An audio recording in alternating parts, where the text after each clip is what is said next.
Hi, my name is Dr. Zachary Webb, and I'm the instructor of percussion here at the University of South Alabama. And today I'm going to be talking about the Timpani Etude for the Alabama All-State auditions this year.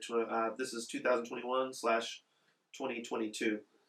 Now, this particular Etude is called Grace Notes Under Pressure.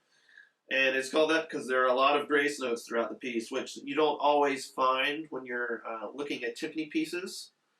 So this is a little bit unique for this year. So I think the first thing that students that I've already talked to this year have asked me about is 3-2. How do I count 3-2? Okay, so if we're talking about 3-4, all right, just remember that in 3-4, we have 3 notes. The top number means how many notes there are, 3. And the 4 refers to the quarter notes, so they're going to be, the rhythm is going to be based on quarter notes. So we have 1, 2, 3, 1, 2, 3. Okay, and each one of those is a quarter note. 2, 3, 1, 2, 3. Okay. Now, if we're talking about 3-2, it's similar, right? We have the top number is still the same, it's 3. So we still have 3 beats in a measure. But the bottom note is a 2. And that 2 refers to the half note.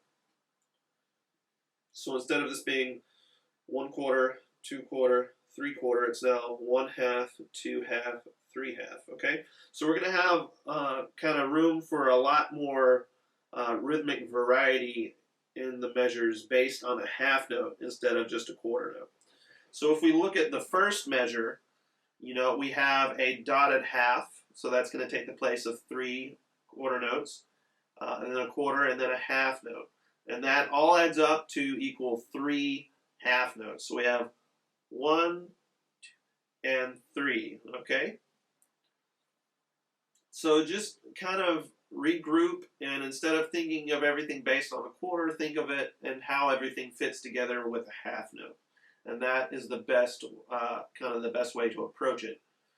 Now you notice that I said 1, 2, and 3, okay? And that's because now that we're basing everything on half notes, I'm gonna basically mentally adjust kind of the rhythmic values with the way I'm counting it. So if we look at the second measure, we have triplets happening on the downbeat. Triplet, 2E, and a 3, and that's kind of the way that I trick my brain into thinking about 3-2. Okay?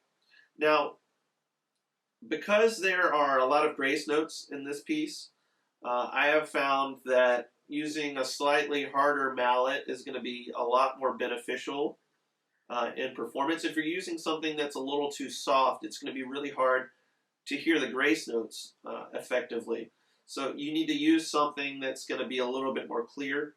For me, I think I used, I don't even remember, the red mallets that I have. I don't remember who makes them. But it's basically a wooden ball that has a hard American felt over it. And that's what I used for this, because I wanted something that was going to be easier to speak so the grace notes are easily held and easily heard.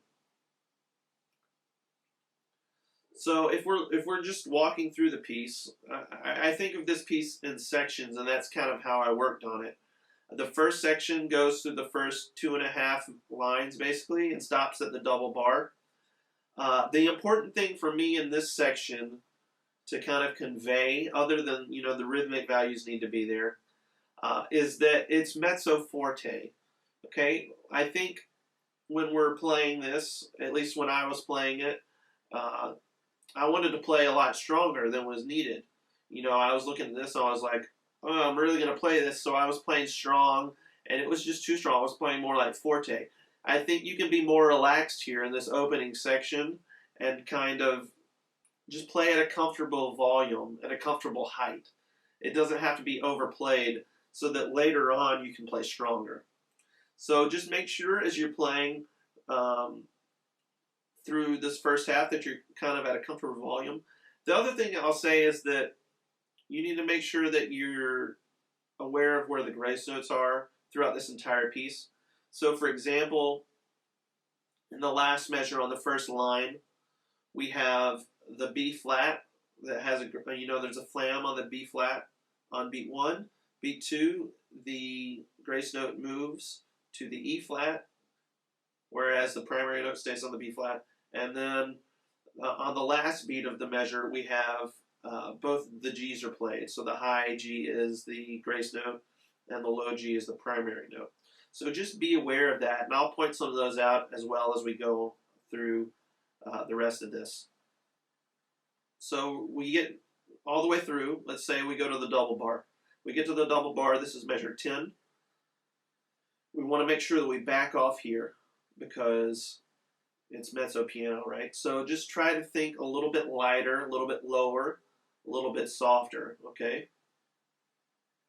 Now we're playing, we're going along. Look, make sure that in the last measure on this line, this is measure 11, that we play those G's clearly with a clear release on the E flat.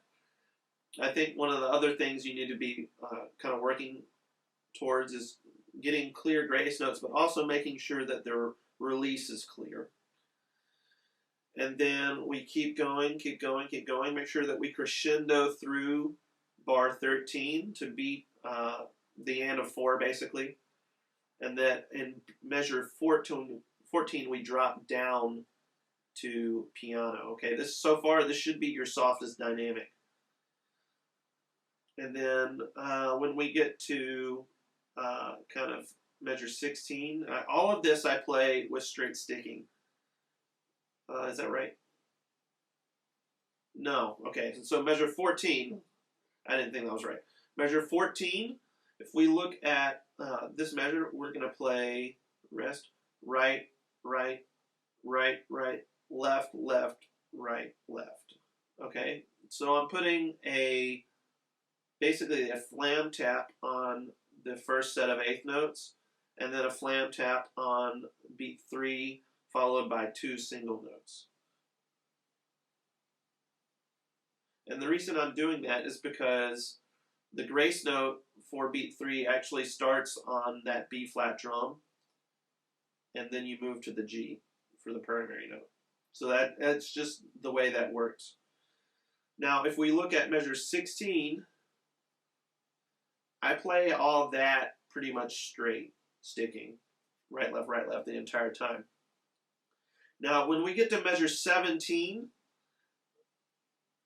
just be aware that it looks harder than it really is. So the first, let's see, 1.5 beats, basically you're playing on the E flat and the G, okay, high G. And all you're playing are flam accents. So if you know flam accent, that's all it is. And then from there it shifts down 1 drum to the B flat and the E flat. So it's the same thing. You're just playing flam accents for that measure. And if you look at 18, measure 18, you see that X that's over the music, over the low G? That just means it's a crossover. So look, cross. That's all that X means. So don't think anything weird about dampening or anything like that. Now, when we get to measure 20, we're going to back down to our original volume of mezzo forte, but also notice that our low G is going to go to the low F here. So it's going to move a little bit on the pedal. Make sure you don't overcompensate and go a lot lower, because it's just 1 whole step down, okay? Now, you might have to do some muting the measure before that. When you play the E flat, you might want to mute the G so that you can then move that to an F without it doing some sort of noise like that. All right? So once we keep going, so we're in 20, we're going along. We drop down at measure 23 to mezzo piano, play that softer. And then we're really just playing, grace notes. It's not too crazy. It's pretty straightforward. Now, once we get to measure 28, we have to shift the F back to the G on the low drum, the low 32. So make sure you do that effectively as well. You might have to do some muting there as well. Now, The big thing for me for 28, this is kind of the fun part, right? So we have these big open grace notes that are happening every 2 beats, basically. So we have ba-dum, ba-da-dum, ba-da-da-dum, ba-da-da-da-dum. So basically, my advice for this section is 1, play it forte. 2, make sure your stickings are all straight stickings. And what I mean by that is the first flam is going to be right, left. The second one is going to be left, right, left.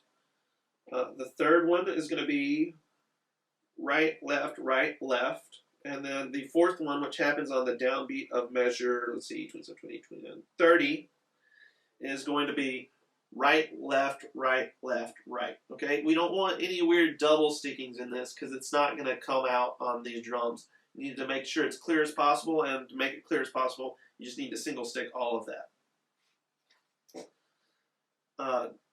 The other thing is just make sure you're counting and make sure that the half notes that are tied over, that they're happening in time. So all your grace notes are going to be before that. Ba-dum, ba-da-dum, ba-da-da-dum, ba-da-da-da-dum. So don't let the grace notes kind of drag you down, because that's going to be not what you want, because we want to make sure we're still remaining in time even though we're doing these grace notes and we're adding a note every single time. Okay? The only other thing that I'm going to say is, play through the rest of this. Make sure you're keeping in time through this part at 32, and that the sticking is clear and that you're playing everything right. Now, when you get to the last measure, that gliss is going to be on the 29 drum. So that's the second lowest drum. And all you're going to do is you're going to move your foot as you play all 3 of those grace notes, left, right, bump, bump, bump, bump. And you're going to end on the E flat as much as possible. Ba-da-da-dum. So you're glissing and playing on the 29, and then your release, the downbeat, is actually on the 26-inch drum where you have that E flat. So you're going to bum, bum, bum, bum, 2, 3, boom on the low drum. And just make a note that the low drum here is an E flat. So you've got to move that G down to an E flat. And really, that's the majority of the piece. If you can make sure you're keeping a good tempo, make sure that you're getting the tuning changes the few times that they happen. Make sure that you're playing the grace notes as open as possible, but still maintaining the rhythmic structure, and that everything is just clear. You're gonna do fine. So all that plus dynamics. And if you can do all that, it's going to be a really good performance. So work on those things. I know it's a lot, but it's stuff that will really help you play the piece as good as possible. So if you have any other questions, I've said this in other videos, just shoot me an email. And if something's not clear, I can try to clear that up. All right? Thank you.